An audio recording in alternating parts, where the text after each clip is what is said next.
Have you ever wondered how this famous artist on social media has their own unique style? Well, you just draw whatever you like. Well, to be real with you, I just described myself. But there's nothing wrong with that. Art style is not that really important since if you ever want to apply for a job as an artist, you have to adapt whatever style they have. In social media though, it kinda helps people to remember you and grow your platform. But that's it. Having art style won't help you become a better artist. But since this topic is all about finding your art style, let's try making one. As you can see, the way I draw keeps on changing over the years. I'm not super consistent with my illustrations. And if you're watching this video, you might dealing with the same thing too. So I came up with an idea for this video. What if I challenge myself to create a decent art style for me and at the same time share the process with you? That way, it might help you as well. I've broken it down into a simple 3-step process to make it easy to follow. First thing I did was I looked at my illustration closely and identify what are the problems that are stopping me from discovering my art style. The first problem I encounter is, of course, fundamentals. I know, this is super important topic and I really encourage you to learn them first. But let's be honest, you're not here about fundamentals, right? It's a skill we all need to practice, but diving into it would take a lot of time. I'll try to make a separate video just for that. For now, let's move on. Problem 2 is about photocopying syndrome. I just made that word up. Whenever I work with reference, I always straight up copy them instead of drawing them in my own art style or interpreting the subject in my own way. That's how our first step comes in. But before we start, please give us like and subscribe to the channel. It would be a great help. As an artist, it's our duty to interpret the world and share our unique perspective with others. That's the beauty of being an artist.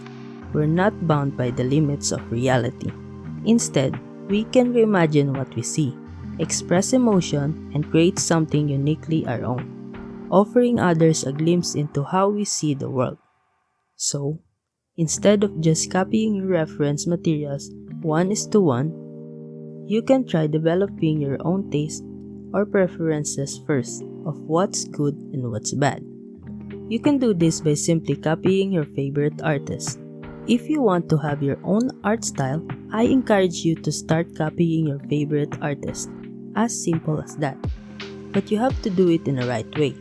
I don't want you to end up getting sued because of copying other people's art.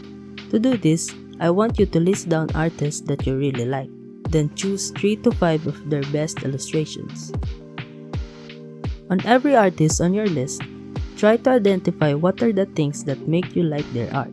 For KunoMD, I really like his rendering style. As you can see, he doesn't render his illustration that much and leave his brushworks visible. That makes it more interesting and energetic to look at. I also love how he makes his compositions and the way he uses diffused colors rather than saturated. For Hicham Habchi, he is known for his amazing character designs, but there is one specific thing that I really like about his works, which is how he really uses curved lines and how he gives his illustrations a very clear shapes and silhouettes.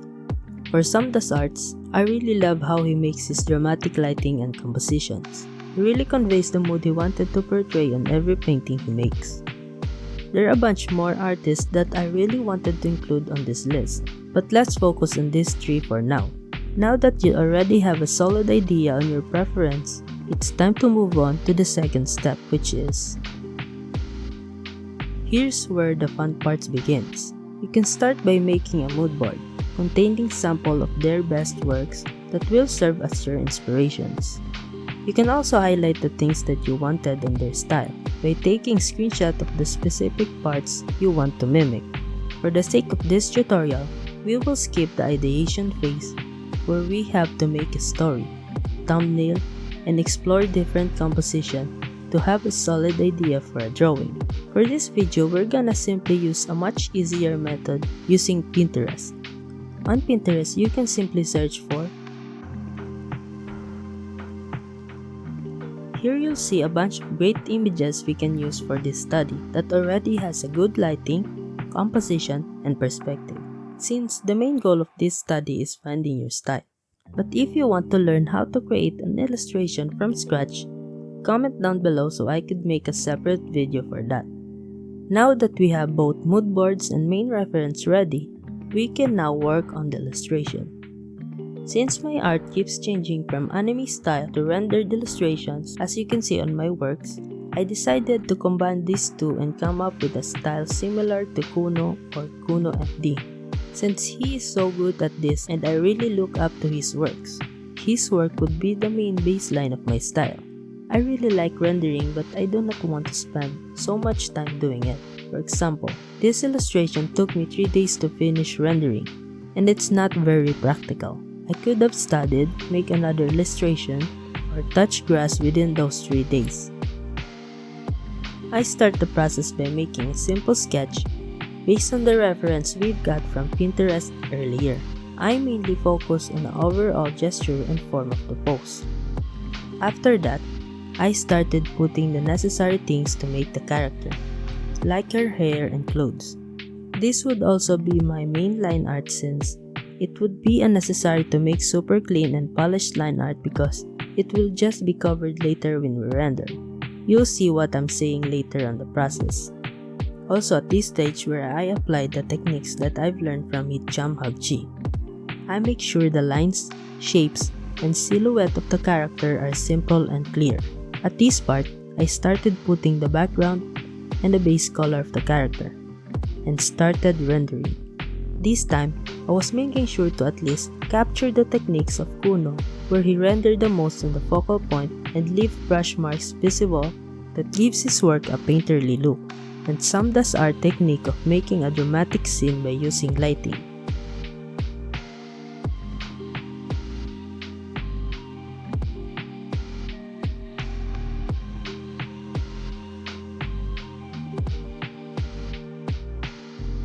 And here's the result. This is my first try doing this style. I'm a little bit surprised, though I'm fully aware this is nothing compared to the work of those 3 artists we studied earlier. But hey, at least we made a decent illustration and finally be able to identify the things we like and come up with something new. But the journey of finding your true art style does not end there. We still got step number 3, which is make sure to practice and stay consistent with your new style. That's how you'll keep refining it and making it truly your own. Along the way, don't hesitate to tweak things. If there's something you don't like about your illustration or your process, feel free to adjust it. Art is all about exploration and growth. Honestly, when I look at my own art, I can instantly spot things I wish I have done better. But here's the thing, I've learned to move on and accept it. It's totally fine. You don't need to get stuck on one specific piece or style. Over time, you will improve, and your taste will evolve. What you love about your style today might change in the future. And that's okay. Embrace the changes. Stay curious and let yourself enjoy the journey. Every step you take, whether it feels small or big, is helping you grow as an artist. So, keep learning, keep experimenting, and most importantly, don't let fear hold you back. But if you think you're not satisfied with the result, you might want to check this next video.